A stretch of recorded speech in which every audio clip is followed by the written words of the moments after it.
आप लोग देख रहे हैं केबी स्टूडियो का खास कार्यक्रम। मैं सोनी सिंह आज आई हूँ लाखों धबोली। यहाँ पे एक मध्य फाउंडेशन चलाया जाता है एनजीओ के तहत। तो यहाँ पे लेडीज को प्रशिक्षण दिया जाता है सिलाई और कढ़ाई के बारे में। 30 लेडीज इसमें रहते हैं और यहाँ पे अंदर चलते हैं और आइए जानते हैं यहाँ पे महिलाओं को किस तरह प्रशिक्षण दिया जाता है और यहाँ के जो मैनेजर हैं उनसे जानते हैं ये एनजीओ के बारे में, इसमें क्या खास बात है, इसकी ओपनिंग कब हुई है और ये सुनने में आया है कि ये दिल्ली का फाउंडेशन है। तो जानते हैं ये दिल्ली से बेगूसराय कैसे है और लाखों धबोली में।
मेरा नाम सुजीत कुमार है और मैं मध्य फाउंडेशन का बिहार प्रभारी हूँ। तो सर यहाँ पे जो सारा देख रेख जो होता है सारा आप ही करते हैं? यहाँ हमारे सेंटर इंचार्ज होते हैं। जहाँ जहाँ हमारा मध्य फाउंडेशन का जो भी प्रोग्राम चल रहा है बिहार में, वो सारी जिम्मेदारी मेरी है और मैं पूरा घूम घूम के जो भी जहाँ चीज़ें हैं उसको मैं पूरा करता हूँ। तो सर ये दिल्ली की फाउंडेशन है? हाँ, ये एक्चुअली दिल्ली से हम लोग हैं। ये मध्य फाउंडेशन दिल्ली से है और दिल्ली और उसके आसपास क्षेत्रों में बहुत सारा काम हमने किया है। रुड़की कैंटोनमेंट में हमने वाटर फिल्टर वहाँ पे किया है और अभी जो लॉकडाउन था, लॉकडाउन में हमारे मध्य फाउंडेशन बहुत बढ़ चढ़ के हिस्सा लिया था। उस वक्त हमने वहाँ पे जो गरीब लोग हैं जो आसपास में थे, जिनको अभी उसमें लॉकडाउन में सबसे बड़ी प्रॉब्लम हो रही थी, खाना नहीं मिल रहा था लोगों को, काम क्योंकि उनसे छिन गया था। तो हमारे जितने वॉलंटियर्स थे जगह जगह जहाँ जहाँ पे ऐसी चीज़ें हम देखते थे, चाहे वो लोग पैदल जा रहे हैं, जो भी है, हम लोग वहाँ पर उनको खाना देना और वो सारी चीज़ें हम लोग वहाँ पे कर रहे थे। सर ये लाखों धबोली में खोलने का विचार कहाँ से है? देखिए, एक्चुअली हमारा जो फाउंडेशन है उनका सबसे बड़ा एम ये है कि जो गरीब बीपीएल लोग हैं, अभी काम की सबसे ज़्यादा तंगी वहाँ पर है और भी प्रधानमंत्री ने, देश के प्रधानमंत्री ने आत्मनिर्भर भारत की तरफ एक स्टेप लिया है। तो आत्मनिर्भरता अगर इनके अंदर आ जाएगी तो शायद डिपेंडेंसी इनकी ख़त्म हो जाएगी सरकारी नौकरी और हर जगह पे। तो इसलिए ये वाला जो कार्यक्रम था, बेसिकली मैं बिहार से हूँ और बिहार के लिए कुछ करना था, तो अचानक नाबार्ड से हमें मौका मिला। नाबार्ड ने हमें एक कार्यक्रम के बारे में हमें यहाँ पे मौका दिया, तो हमें लगा कि क्यों ना ऐसी महिलाओं को हम यहाँ पर चुनें बेगूसराय के धबोली में, क्योंकि बिहार को ऐसे ही लोग इंटीरियर मानते हैं। तो यहाँ पे जितनी बीपीएल महिलाएं थी उनके साथ दिक्कत थी कि उनके पास कोई इस तरह का गुण नहीं था जिससे कि वो खुद आत्मनिर्भर बने और कुछ काम शुरू करें। तो इसी सिलसिले में हम लोग यहाँ पे आए और स्टिचिंग और कटिंग इसका हमने ट्रेनिंग देना शुरू किया। अब सबसे बड़ी बात यह है कि यहाँ पे आप जब महिलाओं से बात करेंगे तो आपको पता चलेगा कि ऐसी ऐसी महिलाएं जिनको सुई पकड़ना तक नहीं आता था, वो सारी महिलाएं यहाँ पर आज की डेट में खुद कटिंग करती हैं, स्टिचिंग कर रही हैं और एक कदम आगे, स्टिचिंग कटिंग तो सीख गई, अब धीरे धीरे इनके अंदर मार्केटिंग का गुण आ रहा है। इसमें बहुत सारी महिलाएं हैं जो कई दुकानों से बात करके आ रही हैं कि आपके यहाँ पेटीकोट आप सेल कर रहे हैं, तो मैं आपको सिल के देता हूँ, आप सेल करिए। तो ये सारी चीज़ें, ये बस इस 30 दिन के प्रोग्राम के बाद इनके अंदर ये आत्मविश्वास जगना शुरू हुआ है। तो सर ये कब से स्टार्ट हुआ था यहाँ पे? ये 22 दिसंबर को हमने शुरू किया था और ये 21 जनवरी आज के दिन इस प्रोग्राम का 30 दिन पूरा होगा और ये अंतिम दिन है। लेकिन हमारा ऑफिस यहाँ पर है, तो लगातार ये सीखने की प्रक्रिया, इस नाबार्ड के इस कार्यक्रम की वैधता आज ख़त्म हो रही है। 21-30 दिनों का प्रोग्राम था, लेकिन इनके लिए मध्य फाउंडेशन ने ये दरवाज़ा खुला रखा है कि आप आइए, जब तक आपका मन करे यहाँ पर आप सीख सकते हैं और भी कुछ ज़्यादा। कितनी महिलाओं को सिखाया जाता है? 30 का लक्ष्य था हमारा। 30 महिलाओं को हमने ट्रेनिंग देकर उन्हें आत्मनिर्भरता की तरफ बढ़ाना था। कितना फॉर्म डाला गया था इसमें? फॉर्म आप विश्वास नहीं करेंगी, बाहर मुझे पता चलता था कि आप करेंगे तो पता नहीं 30 महिला मिलेंगी नहीं मिलेंगी आपको, लेकिन यहाँ पर 250 से 300 रजिस्ट्रेशन हुआ है, जिसमें हमारे लिए परेशानी थी कि 30 लोगों को उनमें से चुनना। लेकिन खैर वो हो गया। बाकी जो बचे उनका क्या होगा? बाकी बचे उनके लिए भी अगर हमें आदेश मिलता है और कुछ चीज़ें चल रही है, पाइपलाइन में हैं, तो उन लोगों के लिए भी आगे हम काम करेंगे। जी। तो सर यहाँ पे आज कोई प्रोग्राम रखा गया है, आज लास्ट डेट है 21 जनवरी 2021, तो उसमें आप क्या बोलना चाहेंगे? यहाँ अभी थोड़ी देर के बाद एक कार्यक्रम है सैनिटेशन से रिलेटेड कि नाबार्ड के डीडीएम आ रहे हैं, हमारे यहाँ बेगूसराय के एलडीएम आ रहे हैं, वो स्वच्छता अभियान, क्योंकि अभी देखिए सबसे बड़ी चीज़ जैसे ही कोरोना जैसी महामारी आई है तो उसमें सबसे बड़ी चीज़ स्वच्छता के ऊपर आया है। उन्हीं के ऊपर इन लोगों को थोड़ा सा हम लोग बताएंगे कि क्या क्या चीज़ें आपको घर में ध्यान रखना है कि इस कोविड की महामारी से बचने के लिए, और वॉशरूम कैसे आपके घर में कितनी ज़रूरत है उसकी, जो लैट्रिन होता है उसकी कितनी ज़रूरत है लैट्रिन रूम की, वो सारी चीज़ें वो बताएंगे। सर जैसा कि आपने बोला कि इस फाउंडेशन में निम्न स्तरीय की जो लेडीज होती है उनको सिखाया जाता है, ऐसा क्यों?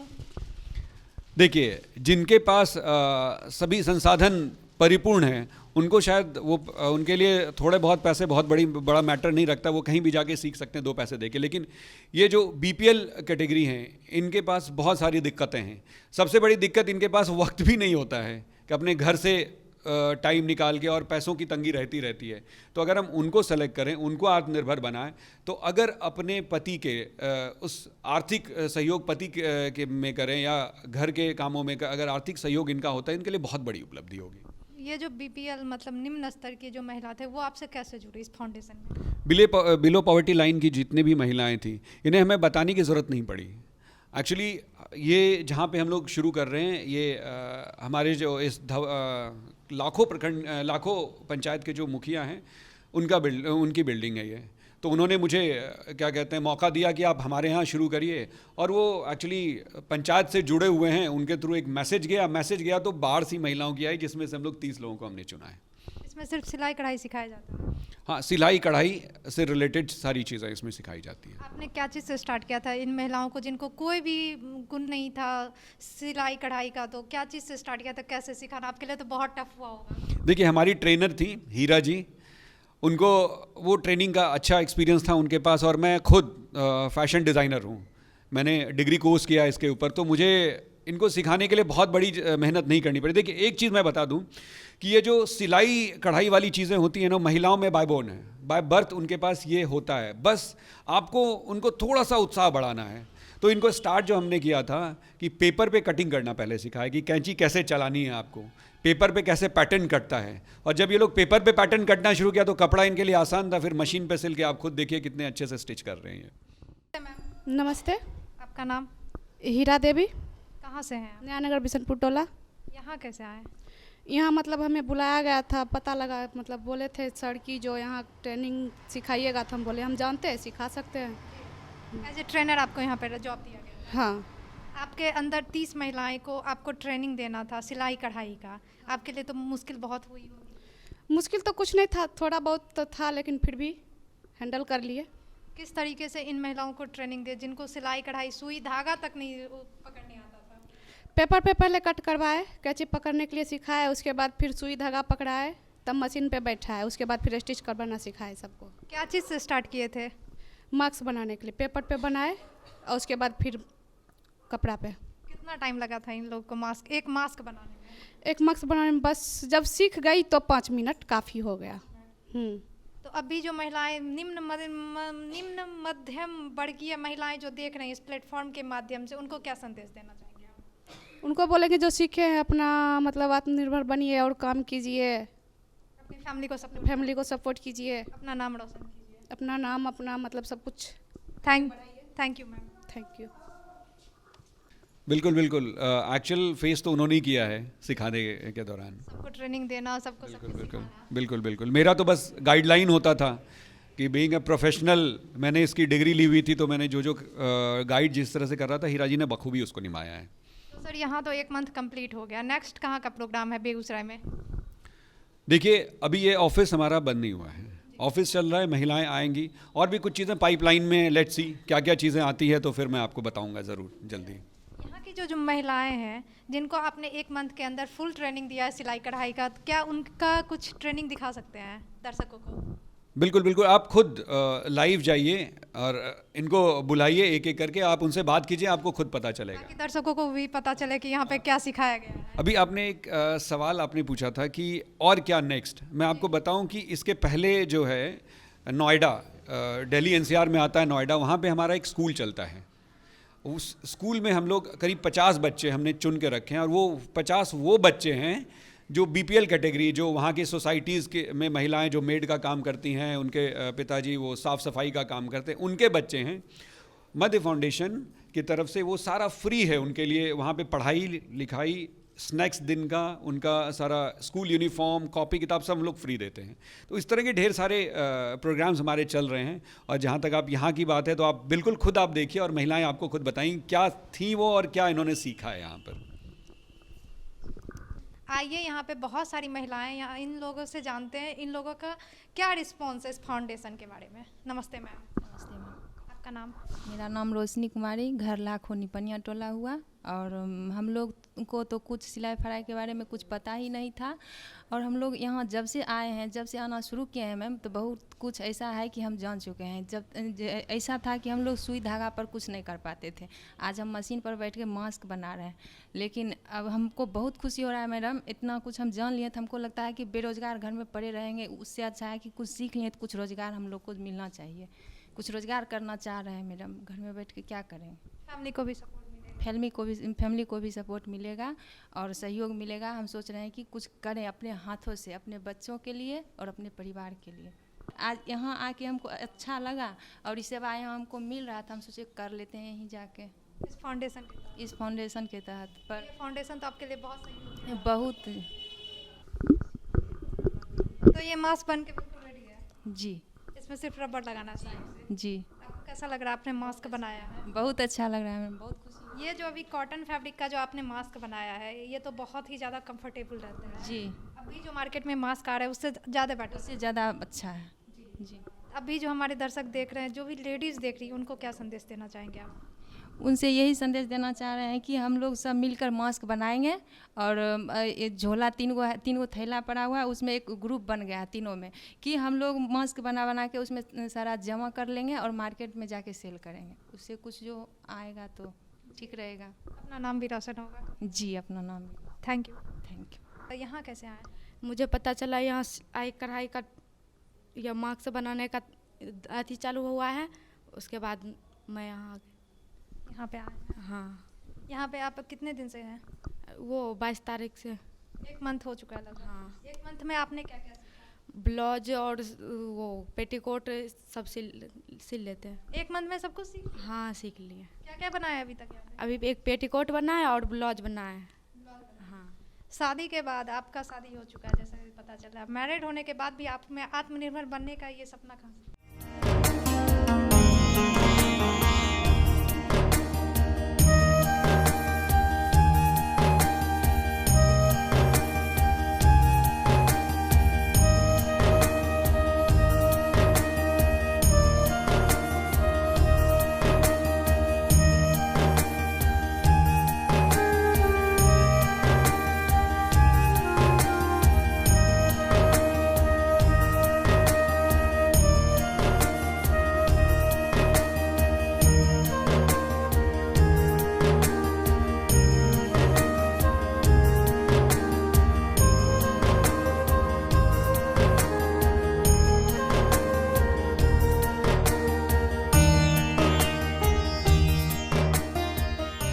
इससे पहले कुछ आता था? कुछ भी नहीं आता। यहाँ आके सब कुछ सीखे हैं। तो जो आपको ट्रेनिंग दी उनको, उनके बारे में एक लाइन बता दीजिए। हीरा मैडम था, हाँ वही बताए। जी पहले पेपर पर काटने के लिए, जी। तब कपड़ा दिया, तब सीखे। 1 मंथ में आप यहाँ से क्या क्या सीखे हैं? मास्क बनाने के लिए, और पेटीकोट, ब्लाउज को बता देते हैं मैडम, तब सीखते हैं। जी मतलब 1 मंथ में तो काफ़ी है। जी। कितना दिन में लगता है आपको सब कुछ सीख जाएगी? 21 तारीख से मतलब शुरू हुआ, तो 22 तारीख से आए हैं। आज 21 तारीख से 1 महीना हो गया।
बिल्कुल सिलाई मशीन हमारी है। एक एक चीज़ फैब्रिक भी हम लोग बेस्ट फैब्रिक इनको दे रहे हैं। खादी के का फैब्रिक है, स्पेशली हम लोग दिल्ली से मंगवाए हैं इसको। ये सारा कुछ हमारी तरफ से कटिंग वटिंग चौक खल्ली तक हम लोग प्रोवाइड करते हैं। ये घर से कुछ नहीं लाएं, सब कुछ सीख के जाएं और अपना रोज़गार शुरू करें। सर, हमारे जो दर्शक अभी देखने के भी स्टूडियो के माध्यम से, उनके मन में एक सवाल तो ज़रूर आ रहा होगा कि मतलब इतना क्यों कर रहे हैं आप इन महिलाओं के लिए? देखिए, पहली बात, ये नाबार्ड स्पॉन्सर्ड है पूरा प्रोग्राम। ये जो कुछ भी इसमें लग रहा है, जो भी चीज़ है, वो नाबार्ड अपनी तरफ से दे रहा है। जहाँ तक मेरी बात है कि मैं अब सोसाइटी ने मुझे बहुत कुछ दिया है। मतलब 18-19 साल का मेरा प्रोफेशनल कैरियर है, तो मुझे लगा कि हम भी कुछ सोसाइटी को दें। तो फिर हम लोग एक छोटा सा प्रयास हमने शुरू किया है। सर, आप इस फाउंडेशन में जुड़े, बहुत सारे फाउंडेशन था, उसमें भी आप जुड़ सकते थे। देखिए, सबसे बड़ी चीज़ क्या होती है कि ईमानदारी, स्वच्छता, मतलब हृदय की स्वच्छता। तो इस फाउंडेशन के साथ एक चीज़ हमने देखा है कि ये जो काम कर रही है बिल्कुल तन्मयता से और बगैर किसी लाग लपेट के। आप यहाँ पूछिए, ये नॉर्मली ये लोग बताएंगे कितना मेहनत हम लोग इनके पीछे कर रहे हैं। अब और ये चीज़ हमें यहाँ पूरी आज़ादी मिलती है। इस फाउंडेशन ने मुझे पूरी आज़ादी दी है कि बिहार में आप जितना अच्छा कर सकते हैं, हमारी तरफ से कोई भी बंदिश नहीं है। बेस्ट से बेस्ट करिए। यहाँ पे कुछ महिलाएं, शुरुआत में जब मैंने शुरू किया था, ये लोग मुझे हिटलर समझती थी, कहती थी बहुत डांटते हैं ये सर। लेकिन वही महिलाएं एक सप्ताह के बाद इन्होंने कहा कि सर आप अगर नहीं डांटते तो शायद इतनी तेज़ी से हम लोग ऊपर नहीं है, अच्छा नहीं करते। तो ये सारी चीज़ें हैं, इसके साथ जुड़ने का हमें आज़ादी मिली और हम अच्छे से इनके लिए काम कर रहे हैं। जो आपने देखा अभी कि कितने अच्छे से ये लोग 30 दिनों में बहुत कुछ सीखे। काम के साथ कोई कंप्रोमाइज़ नहीं। काम के साथ कोई कॉम्प्रोमाइज़ नहीं। मैं इनको बोलता हूँ कि ये मौका मिला है। जनरली आपको पैसे दे के ये चीज़ सीखने पड़ते हैं, लेकिन आप ये भी टाइम निकाल के आ रही है ना। इनके बच्चे हैं, घर में पति हैं, बहुत सारा काम है, टाइम निकाल के आ रही है। मैं कह रहा हूँ कि 2-3 घंटा 4 घंटा जो यहाँ आप दे रहे हैं उसका उपयोग करिए। तो ये लोग बड़े अच्छे से उपयोग किए। तो सर, आपको बिहार प्रभारी बनाया गया था फाउंडेशन की तरफ से। देखिए, बिहार प्रभारी भी बनने का एक कारण था। मैं बिहार का रहने वाला हूँ, खगड़िया से मैं बिलोंग करता हूँ और करीब 19-20 साल से मैं बिहार से बाहर था, पढ़ाई के सिलसिले में या फिर प्रोफेशनली जो मैं काम कर रहा था। बेसिकली मैं मीडिया से हूँ, तो मीडिया में काम कर रहा था। लेकिन मेरे अंदर भी एक वो थी कि चाहत थी कि मैं भी जहाँ से आया हूँ वहाँ के लिए कुछ करूँ। तो मौका मिला कि आप बिहार देखो, तो मेरे लिए इससे अच्छी बात क्या हो सकती। तो मैं बिहार आया और काम करना शुरू। कब बनाया गया था सर? ये रिसेंटली जब हमने बेगूसराय का शुरू किया था, उसके बाद मुझे बिहार का प्रभार दिया था। पहले मैं दिल्ली, एक्चुअली वहीं मैं रहता हूँ, वहीं सारा कुछ था। तो नोएडा और वो सारी चीज़ें जो स्कूल्स वगैरह हम लोग साथ में कर रहे थे, तो मेरी इच्छा हुई और वहाँ ट्रस्टी ने मुझे कहा कि गो अहेड, और मैं आ गया यहाँ पे आ गया, यहाँ पे सारा सब कुछ संभाल। बिल्कुल बिल्कुल। तो आगे सर, यहाँ पे तो लाखों धबोली में तो हो गया कार्यक्रम, अभी भी इसको कंटिन्यू करना, देन इसके आगे का क्या प्रोग्राम है? अभी कुछ और नई नई चीज़ें हैं, नई नई योजना है जो हमने दिया हुआ है। देखिए, जैसे जैसे अप्रूवल आता जाएगा, हम इनके लिए, अभी महिलाओं के लिए कुछ, पुरुषों के लिए होगा, सब मिक्स करके हम लोग शुरू कर रहे हैं। देखिए, जैसे जैसे आएगा विल लेट यू नो। आज इस एनजीओ में स्वच्छता अभियान को लेके बेगूसराय के डीडीएम, एनडीएम आए हुए हैं और यहाँ पे जो भी महिलाएं हैं उनको स्वच्छता अभियान के बारे में, जैसे पानी टंकी हुआ, बाथरूम का टंकी हुआ, बाथरूम को लेके उनको समझाएंगे। क्योंकि हम लोग बहुत ही महामारी, कोरोना जैसे बहुत ही बड़े बड़े बीमारी से हम लोग निकले हैं, तो उसको हटाने के लिए हम लोग को क्या क्या करना है, तो उस पर आइए इनकी राय विचार जानते हैं। नमस्ते सर। नमस्कार, मैं डीडीएम नाबार्ड बेगूसराय। आज का कार्यक्रम बेसिकली हमारा स्वच्छता पर है और हमारी एक ट्रेनिंग प्रोग्राम चल रही है ऑलरेडी, कौशल विकास कार्यक्रम, जिसके तहत हम उसी के तहत स्वच्छता पे भी इनको जागरूक करना चाह रहे हैं। तो इसमें बताना चाहूँगा कि नाबार्ड ने 15,000 करोड़ भारत सरकार को सैंक्शन किए हैं, जिसमें 12,298 करोड़ ऑलरेडी रिलीज़ हो चुका है। और उसी के संज्ञान में हमारे क्षेत्रीय कार्यालय ने पूरे बिहार में एवं पूरे भारत में ये स्वच्छता कार्यक्रम से जुड़ा हुआ अभियान चल रहा है। तो आज यहाँ चौथा एवं अंतिम हम बेगूसराय में ये कैंप कर रहे हैं। इसके तहत हम लोगों को जागरूक करेंगे कि आपका जो होता है ये शौचालय बनाना, उसमें जैसे 20,000 रुपये का प्रोजेक्ट है, तो उसमें 12,000 रुपये आपको सरकार सब्सिडी देती है और 8,000 रुपये आप लोन के माध्यम से ले सकते हैं। ये लोन स्वयं सहायता समूह के माध्यम से ले सकते हैं, बैंकों से ले सकते हैं, कोऑपरेटिव बैंक, ग्रामीण बैंक, आरआरबीज, कहीं से भी आप ले सकते हैं। 2 फीट का शौचालय बनाना है और उसमें क्या क्या जुड़ी क्या समस्याएं हैं उससे हम उनको बता रहे हैं। और साथ में हम एक किट भी बांट रहे हैं आज, कि जिससे कोरोना के साथ साथ स्वच्छता में इनका योगदान बढ़े। नमस्कार मैडम, हम डीडीएम सर के साथ यहाँ पे ये दोबारा आए हुए हैं और ये महिलाओं सबको मेन जागरूकता करना है कि शौचालय का अधिक से अधिक उपयोग करें। जैसे कभी भी जो है गांवों में शौचालय बन गया है लेकिन लोग उसको उपयोग नहीं करते हैं, तो उसका उपयोग करना, और जिन घरों में शौचालय नहीं बना है उन घरों में बनवाना। तो इन लोगों के द्वारा जो है गांव में महिलाएं सबको जागरूक करने के लिए कि उनसे शौचालय अपने घर में बनाए। जैसे कि सर बताया कि उसमें 12,000 रुपया सब्सिडी भी दिया जाता है। बैंक लोन का दुरुपयोग न करे बल्कि उसका सदुपयोग करके अपने घरों में जो है शौचालय बनाए और साथ साथ दूसरे को भी जागरूक करें। अगर गांव में दूसरी महिलाएं अगर शौचालय का उपयोग नहीं करती या उनके घर में नहीं बना हुआ है तो उनको जागरूक करके उनको बनवाएं। Thank you so much KV studio, हमारी संस्था में आए और हमारी महिलाओं से बात की, और इनका संदेश अगर आगे तक जाएगा तो बहुत सारी महिलाएं प्रेरित होंगी आत्मनिर्भरता की तरफ बढ़ने के लिए, और उनके अंदर भी बहुत सारे गुण हैं जो छिपे हुए हैं, शायद वो बाहर निकलेंगे और थोड़ा आर्थिक सहयोग अपने परिवार को करेंगे।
और मैं आपसे निवेदन करूंगा कि फेसबुक पेज पर जुड़ने के लिए डॉक्टर रोशन कुमार के पेज को लाइक करिए, और केवी स्टूडियो के जो यूट्यूब चैनल है उससे जुड़ने के लिए स्टार ऑफ बेगूसराय को आप सब्सक्राइब कीजिए। Thank you so much.